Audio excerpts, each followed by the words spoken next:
Hello and welcome students. Today I am going to teach you chapter 14 legislature.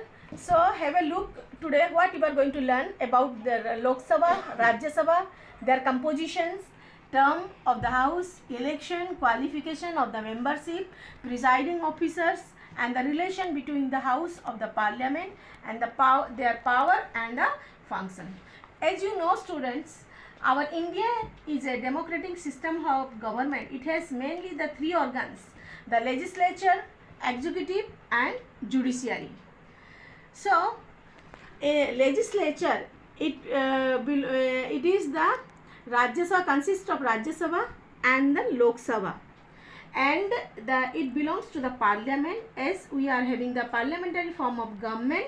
So, the Lok Sabha or the house of the people, it is also known as the house of people, is the member of this Lok Sabha are directly elected by the citizens of India. So it is known as the house of people. Now the composition. The composition of the Lok Sabha is 552, out of which the 524 members represented the state and not more than the 26 members represented by the union territories, and 2 Anglo-Indians members are nominated by our president. The allotment of the members of the various seats is made on the basis of the population. As you know, our states do not have the equal population or the area. So according on the basis of the population only the seats are being divided for the Lok Sabha. And the term of the house. The term of the Lok Sabha is for 5 years. As it is a temporary house, it can be dissolved every 5 years and fresh elections are held after the end of each term. And the election. The members of the Lok Sabha are directly elected by the citizens of India on the basis of universal adult franchise.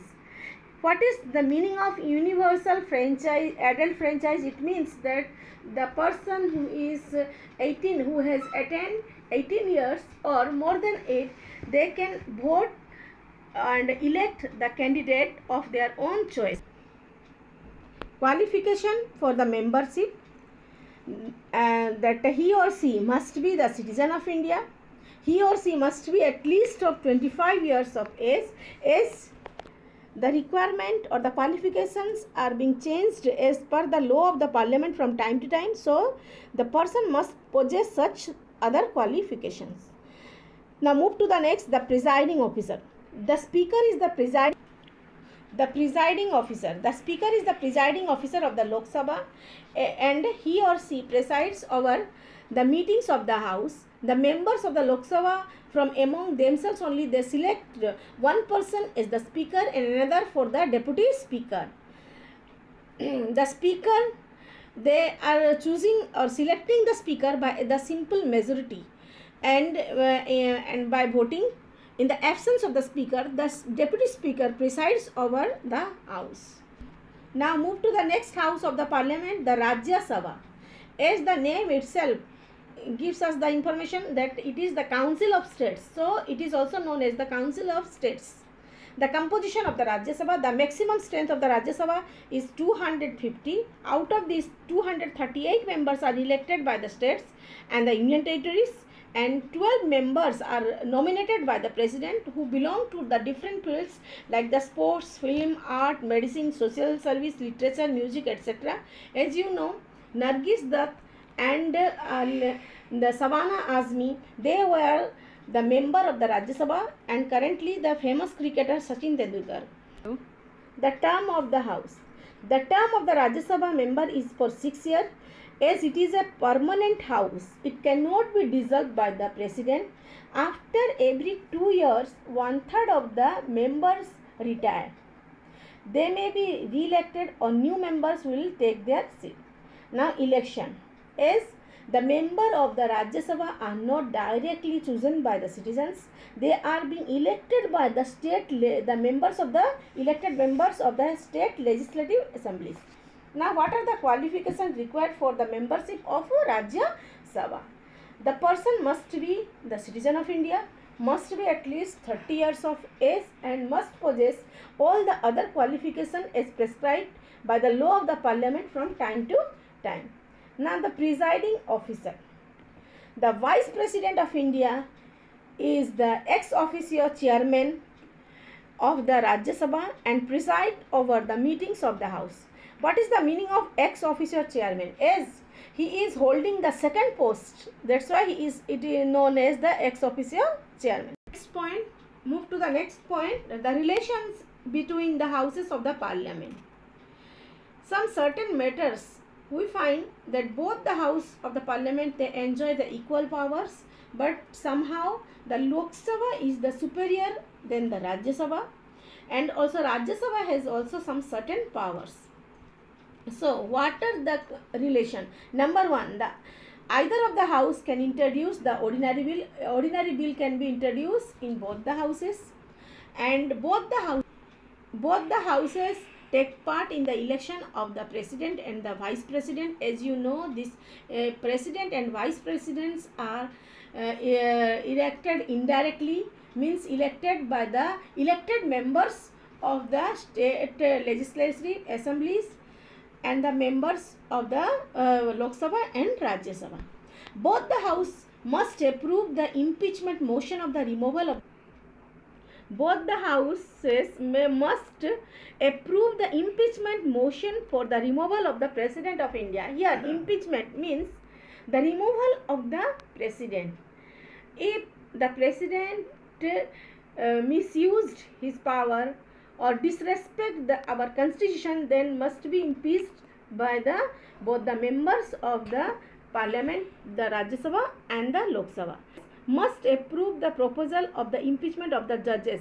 In the same way, the judges of the Supreme Court and the High Courts are also being impeached by the members of both the house. Then approval of both the house is essential for the amendment of the constitution. Suppose if our government want to change any law in our constitution, then it must need both the approval of both the houses. Now, in some fields, the Lok Sabha has certain advantage, like the money bill only it is being introduced in the Lok Sabha, and in a joint meeting of the house of the parliament, the decisions of the Lok Sabha always prevail. As you know, the Lok Sabha has more members than the Rajya Sabha, and the no confidence motion, adjournment motion and the cut motion can only be introduced in the Lok Sabha. What is no confidence motion? It means that if the ruling government has lost its majority in the parliament, then the no confidence motion was applied against it, and the ministers, including all this prime minister, they have to give their resignation. Then adjournment motion. As you know, children, the parliament has 3 sessions: the budget session, the monsoon session and the winter sessions. In between some session, if they want to adjourn or dissolve or end the session, then they have to declare the adjournment motion and the cut motion. Cut motion means it is a power given to the members of the Lok Sabha to oppose the demand in the financial bill.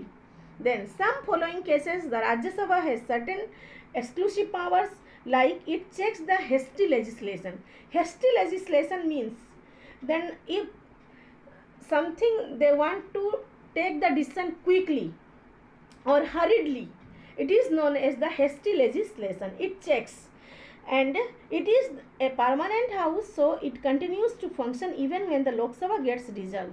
As you know, in every 5 years, the member of the Lok Sabha are fresh. They are being re-elected. Re-election is there, but in the Rajya Sabha, as it is a permanent house, so it cannot be dissolved, and it reflects the expert opinions of its talented nominated members. In that 12 members, those who are nominated by the president are also giving their opinions, as they are the talented in different fields, and it can create new all India services. It can request the parliaments to make law on any subject of the state. Move to the next, powers of the legislature. Number 1 is the legislative power. The parliament exercises the following legislative powers.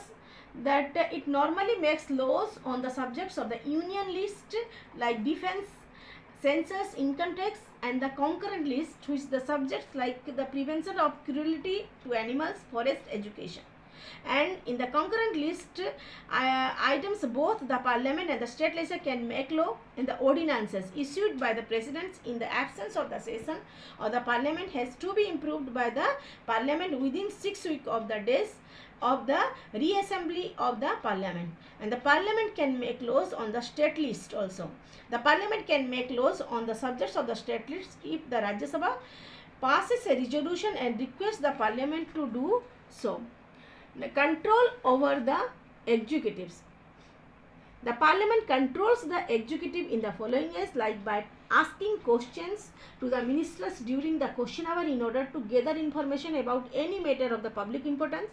The ministers are jointly responsible for the work's performance to the Lok Sabha, and by voting a cut in the budget, by moving an adjournment motion where a member of the parliament might want to draw the attention to a matter of the urgent public importance.